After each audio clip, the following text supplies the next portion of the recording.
Bonjour, je m'appelle Emma. Je vis avec mes parents et ma sœur Sophia.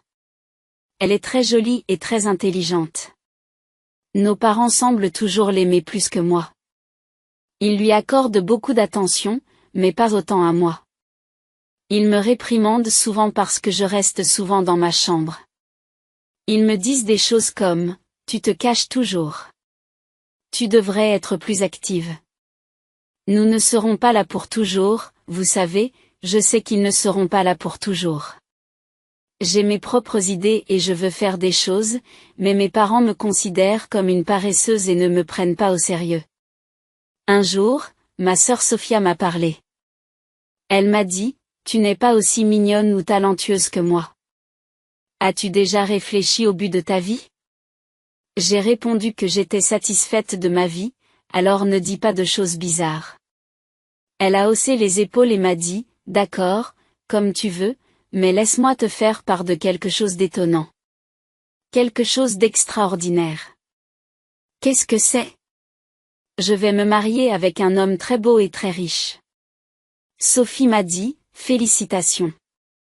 Je suis heureuse pour toi, lui répondis-je.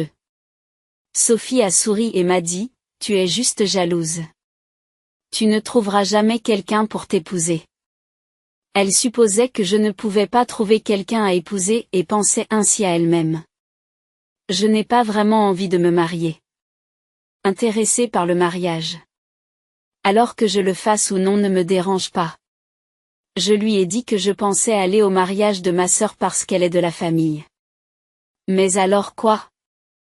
Tu vas vraiment venir à mon mariage? A demandé Sophie. Oui, pourquoi pas? J'ai répondu, bien sûr, c'est un problème d'avoir une personne paresseuse et inutile comme toi qui va tout gâcher. Sophia s'est fâchée, qu'est-ce que tu entends par paresseuse et inutile? Demandai-je.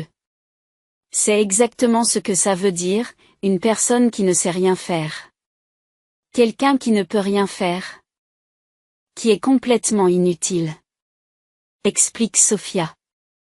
Pourquoi dis-tu des choses aussi méchantes? Je veux juste être là pour ton grand jour. J'ai dit que je ne voulais pas parler de tes fausses félicitations. Ne te donne pas la peine de venir, dit Sophia avec colère. Ma sœur ne voulait vraiment pas que je vienne à son mariage. Elle n'arrêtait pas de le dire. Et même papa et maman étaient d'accord, me traitant de paresseuse et d'inutile qui ne devrait pas y aller. Mais j'ai pensé que ce ne serait pas bien si aucune famille ne venait. J'ai donc décidé d'y aller quand même. Le jour du mariage, alors que je me préparais dans ma robe, papa et maman m'ont surprise. Qu'est-ce que tu fais là? On t'a dit de ne pas venir au mariage, ont-ils crié. Entendant le vacarme, ma sœur s'est approchée. Pourquoi es-tu là? Je ne t'ai pas invité, dit-elle en colère. Mais j'ai pensé qu'il serait étrange qu'aucune famille ne vienne. Je voulais te soutenir, ai-je expliqué. Pourquoi faut-il toujours que tu compliques les choses alors que l'autre famille n'est même pas censée le savoir? Quoi? Je n'étais pas non plus au courant du dîner de famille. Tu ne m'as pas invité, ai-je dit en me sentant blessée. Pourquoi es-tu si méchante? C'est évident. Tu fous tout en l'air. Si les gens découvrent que nous avons une personne paresseuse et inutile dans notre famille, cela pourrait ruiner notre mariage. C'est pourquoi nous ne t'avons pas invité, dit ma sœur en riant cruellement. Mes parents se joignent à elle en souriant. Il était clair qu'ils avaient tout planifié ensemble. Me sentant blessée et rejetée, je ne pouvais m'empêcher d'être profondément attristée par leur détermination à m'effacer. Ma sœur a hurlé de colère. Sors de là, espèce de paresseuse sans valeur. Je me suis rendu compte qu'il était inutile d'essayer de les raisonner. C'est donc le cœur lourd que j'ai décidé de partir. Bien, je rentre chez moi. Au revoir, ai-je dit.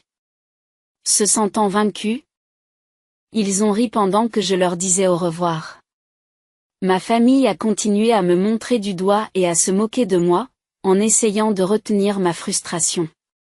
Quelqu'un m'a interpellé au moment où je partais, et, patron, bon travail aujourd'hui, m'a-t-on dit.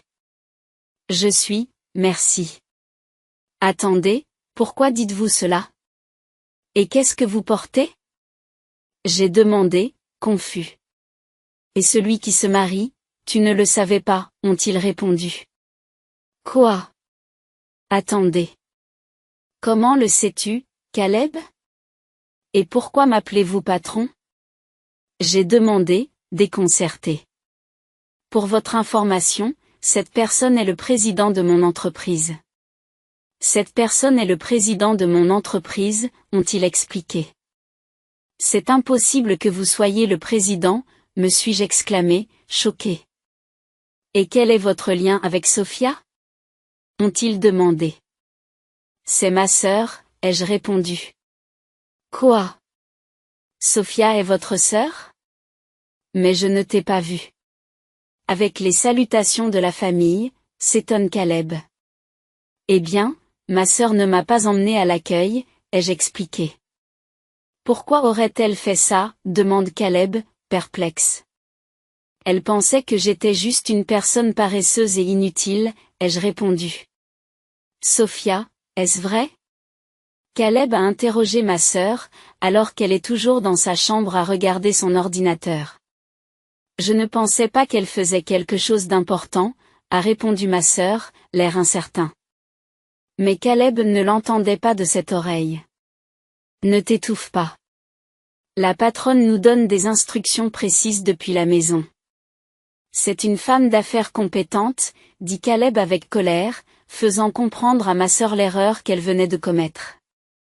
J'ai ajouté maintenant, Emma, je suis désolée.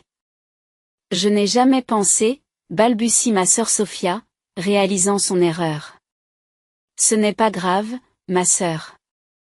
Je comprends maintenant, les rassurer. Je rentre à la maison. Je vais appeler la limousine. Une limousine? C'est une voiture de luxe, s'exclame Caleb. Surpris, patron, que vous partiez, demande Caleb. Inquiet. Oui, il semble que je ne sois pas le bienvenu ici, répondis-je. Je me sens blessé.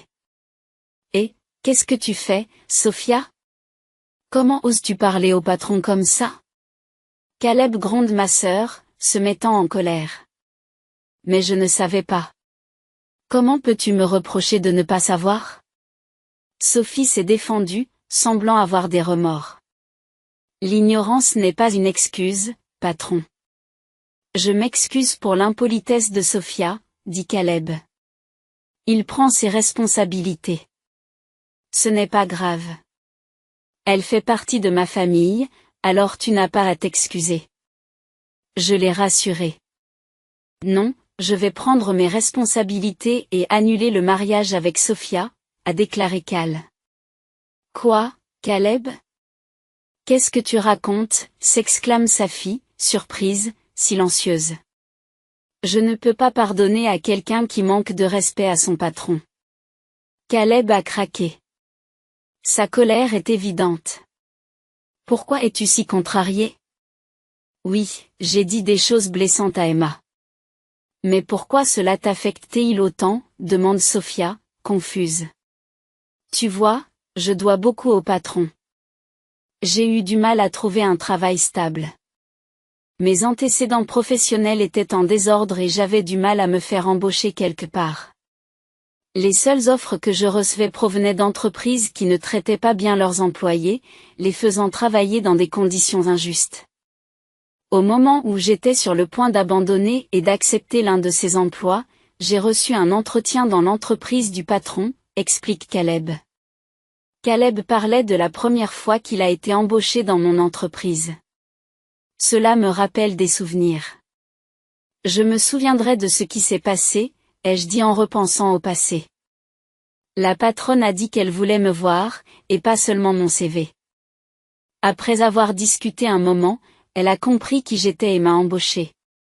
L'entreprise de la patronne offre des conditions de travail équitables et me traite bien. La patronne a donc changé ma vie, explique Caleb. C'est vrai? Je ne sais pas. Quelle belle histoire, a répondu ma sœur en essayant de gagner les faveurs de Caleb. Mais Caleb a vu clair dans son jeu et est devenu encore plus furieux. Toi, il est clair que tu essaies de me manipuler, mais je ne te pardonnerai pas le manque de respect dont tu fais preuve à l'égard du patron. Dit Caleb d'un ton sévère, faisant trembler ma sœur qui craignait sa colère. S'il vous plaît, n'annulez pas le mariage. Allez, père, mère, dites quelque chose, plaide ma sœur, cherchant le soutien de nos parents, mais ils restent silencieux, ne voulant pas intervenir. Nous ne voulions pas blâmer Emma autant que Sophia l'a fait. C'est vrai. Tout ça, c'est de votre faute. Mon père a finalement pris la parole, rejetant la responsabilité sur ma sœur. Qu'est-ce que c'est? Alors le mariage est annulé, s'exclama ma sœur, l'eau ruisselant sur son visage tandis qu'elle hurlait de frustration. Caleb est resté calme en expliquant les conséquences de l'annulation du mariage. Si nous annulons le mariage, il y aura des frais d'annulation. Si nous annulons le jour même, les frais seront de 100%. Caleb explique calmement. Quel cent%? Combien d'argent cela représente-t-il? Demande ma sœur, choquée. Eh bien, le coût total du mariage était de $30 000. Cela fait donc $30 000. Caleb a répondu calmement. Quoi? Je dois payer $30 000 même si c'est annulé, s'est exclamée ma sœur. C'est ainsi que fonctionnent les frais d'annulation, a expliqué Caleb. Caleb a expliqué, de toute évidence, c'est impossible. Alors nous devrions juste aller de l'avant avec le mariage, a suggéré ma sœur en essayant de trouver une solution. Désolée, mais je ne peux pas faire ça. Je ne peux pas pardonner ce que tu as dit au patron, et j'ai peur que tu continues à être violent si nous nous marions. Je ne peux pas vivre avec quelqu'un comme ça, explique Caleb. Son homme est dangereux, a demandé ma sœur, qui se sentait blessée. Anne, s'il te plaît? A dit ma mère pour tenter de calmer la situation. Qu'en pensez-vous, patron? Caleb m'a demandé mon avis. Elle dit cela maintenant.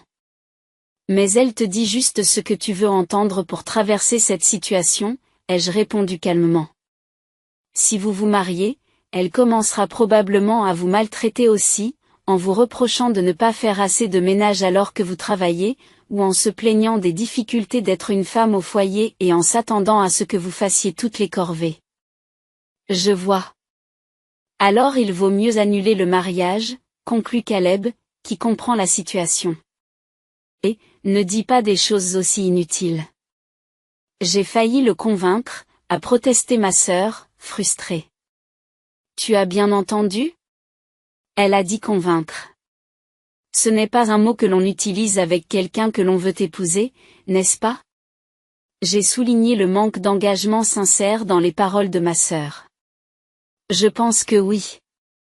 Je pense qu'il vaut mieux annuler le mariage ou changer, dit Caleb en s'éloignant. Attendez, Caleb, ne partez pas, a plaidé ma sœur, paniquée. Emma, qu'as-tu fait? Mon mariage est gâché. Ne me blâme pas. C'est de ta faute. Tu l'as cherché toi-même, ai-je rétorqué, frustrée. Si tu n'avais pas insisté pour que je ne vienne pas au mariage, rien de tout cela ne serait arrivé. C'est ta responsabilité. Ramène Caleb tout de suite, a demandé ma sœur avec colère. Je comprends ce que tu ressens. Mais Caleb semble avoir perdu son désir de se marier. Si tu continues le mariage dans cet état, cela ne fera que vous faire souffrir tous les deux. Je pense qu'il est préférable d'annuler le mariage. Je vous le conseille. Que dois-je faire alors? Tu as entendu parler des frais d'annulation? $30 000, c'est énorme, s'exclame ma sœur, inquiète des conséquences financières. Oui, c'est une somme importante. Même si nous partageons les frais d'annulation, cela fait toujours $15 000. Et s'il m'accuse d'être responsable de l'annulation? Je risque de devoir payer la totalité de la somme, ai-je expliqué, consciente de la charge financière. C'est une possibilité, mais quel choix avez-vous? Tu l'as cherché toi-même, lui ai-je fait remarquer. Et, je viens de dire des mots durs. Est-ce que ça vaut vraiment la peine d'annuler le mariage pour ça? Ma sœur proteste. Ne me dis pas que c'est la décision de Caleb, a-t-elle ajouté, se sentant dépassée. Et, père, mère, dites quelque chose, a plaidé ma sœur, se tournant vers ses parents pour obtenir leur soutien. Soudain, nos parents sont devenus très amicaux envers moi. Je ne savais pas qu'Emma était devenue patronne. En tant que mère, je suis si fière, s'exclame ma mère. Non, j'ai toujours cru en Emma. C'est une vraie fonceuse. À partir de maintenant, comptons sur l'argent d'Emma, ajoute mon père, qui compte sur ma réussite financière. Je lui ai rétorqué, tu plaisantes. Il m'avait aussi agressé verbalement par le passé, je n'avais donc pas envie de dépenser de l'argent pour eux. Désolé, mais je ne veux plus vivre avec ma famille. Je rentre chez moi et je cherche un appartement pour vivre seul, ai-je déclaré, lassé de la situation. Je lui réponds, quoi? Pourquoi? Nous vivons ensemble depuis tout ce temps. Pourquoi veux-tu soudain vivre seul? Me demande ma sœur, confuse. J'ai vécu avec toi parce que je croyais au concept des liens familiaux. J'espérais qu'en vivant ensemble, tu finirais par comprendre mon travail. Mais la réalité était différente. Vous n'avez jamais compris mon travail et vous m'avez même insulté. Et maintenant, vous voulez compter sur mon argent. Est-ce que quelqu'un voudrait vivre avec des gens comme ça? J'ai expliqué, me sentant blessée et frustrée.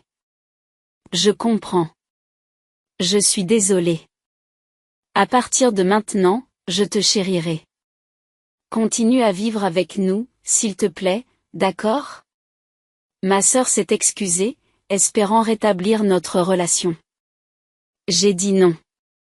Je ne veux plus vivre avec vous, ai-je répondu, fermement. En restant sur ma décision. Malgré mon refus, père et mère ont continué à insister, refusant d'accepter mon choix. Et si on mettait Sophia à la porte? Alors tu vivras avec nous, n'est-ce pas? Proposa mon père, surprenant tout le monde avec sa proposition. Quoi? Attends, père, qu'est-ce que tu dis? Ma sœur a protesté, se sentant choquée et blessée par ses paroles. Je me sens choquée et blessée par ses paroles. J'ai été idiot de m'attendre à quoi que ce soit de ta part. Nous ferions mieux de vivre avec Emma plutôt qu'avec toi, s'est emporté mon père, montrant avec colère sa déception à l'égard de ma sœur. C'est à ce moment-là que mon père a abandonné ma sœur et, en tant que membre de la famille, je ne pouvais pas supporter d'être témoin d'une telle cruauté. Père, sache que je déteste les gens qui abandonnent les autres aussi facilement. Le plus. J'ai exprimé fermement ma désapprobation. Qu'est-ce que tu racontes? Demanda mon père, interloqué par mes paroles. Les gens comme ça finiront par trahir ma confiance aussi, alors je ne peux pas vivre avec eux, expliquai-je. Pas question, s'exclame mon père, conscient des conséquences de ses actes. Et, il va se marier. Pourquoi ne peux-tu pas la convaincre de rester? Ma sœur a grondé Caleb. Tais-toi, dit Caleb avec frustration. Alors que mes parents continuent de se disputer, Caleb revient, maintenant habillé en tenue décontractée. Qu'est-ce qui se passe? Vous vous disputez encore, demande Caleb, intrigué par l'agitation. Caleb, je n'arrive pas à croire que tu sois allé te changer, remarque ma sœur. Je suis surprise. Je t'avais dit que je le ferais, n'est-ce pas? Qu'est-ce qui se passe? Répond Caleb, confus. Tu vas vraiment annuler le mariage? Je déteste ça. Pourquoi est-ce que cela arrive? Se lamente ma sœur, se sentant dépassée par la situation. Ouais, juste pour que tu saches. Tu es la raison de tout. C'est ça. Tu devras donc payer la totalité des frais d'annulation. J'en ai déjà discuté avec nos parents. J'ai dit fermement que ce n'était pas juste. Ce n'est pas uniquement de ma faute, n'est-ce pas? A protesté ma sœur. Yes, peu importe comment tu vois les choses, c'est toi qui es responsable, répondis-je, frustré. Et, il va se taire. Comment oses-tu dire au patron de se taire? Je ne tolérerai plus aucune insulte envers le patron. Caleb est intervenu pour me défendre. Attendez, calmez-vous, s'il vous plaît, plaida ma sœur, essayant de désamorcer la tension. Patron, vous avez déjà couvert la limousine? Kayla? Je me suis trompée. Non, j'ai été prise dans une conversation et j'ai oublié. J'ai admis, alors je vais l'appeler. J'ai besoin de rentrer chez moi aussi. Caleb a dit qu'il fallait agir. Attendez une minute, s'il vous plaît, reconsidérez la situation, a supplié ma sœur, espérant une fois de plus un changement d'avis.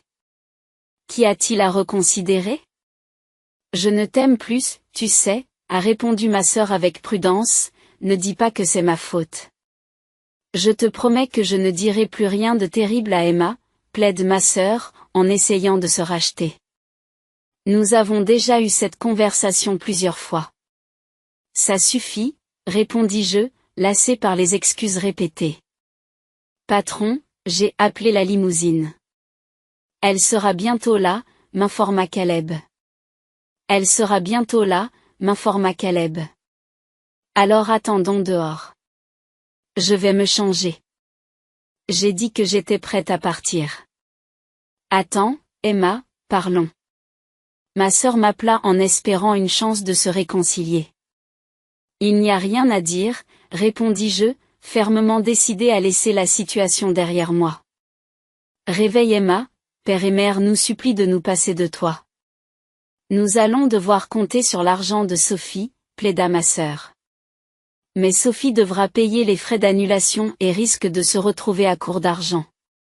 Nous ne pourrons pas vivre confortablement. Ai-je rétorqué. Inquiet pour notre stabilité financière.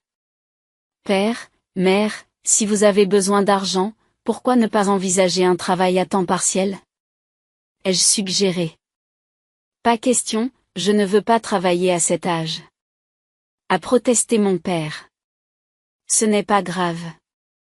Il y a des gens qui travaillent même à 70 ans. Et vous avez tous les deux la soixantaine, n'est-ce pas? Vous avez encore de l'énergie. J'ai raisonné. Ce n'est pas le problème. Mon corps est lourd et j'ai du mal à bouger. Et vous voulez que je travaille, c'est plein mon père. Oui, pas question, a ajouté ma mère, d'accord avec les sentiments de mon père. Est-ce que nous en avons fini ici? Je vais me changer, alors ne me parlez plus quand je serai rentrée à la maison. Je vais faire mes valises et rester à l'hôtel pour l'instant. Je n'ai plus l'intention de traiter avec vous. Je le déclare fermement.